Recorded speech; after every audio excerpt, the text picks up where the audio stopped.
who can and cannot consider vaginal topical estrogen.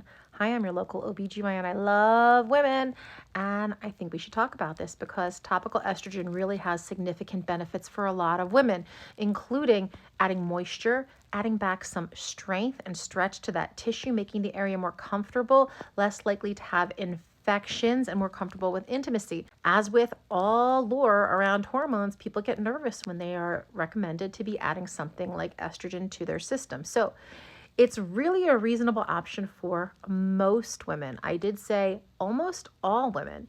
So the people that generally get the most concerned about this are those with estrogen receptor positive cancer in their breasts. Now, this can be something that we can usually discuss with an oncologist because when we dose topical estrogen in the vagina, it usually does not get to a threshold where there is enough to circulate in the system and cause any sort of level increase. Okay, so that's really good news. And most oncologists that I spoke to are pretty reasonable and open to this being an option. But if you have undiagnosed bleeding in the vagina, you should not start until that's worked up.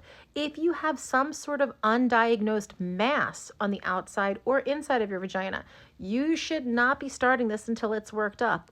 Otherwise than that, outside of a sensitivity specifically to the cream or the formulation that you're choosing, there's very few limitations, but you should talk about it with your local OBGYN.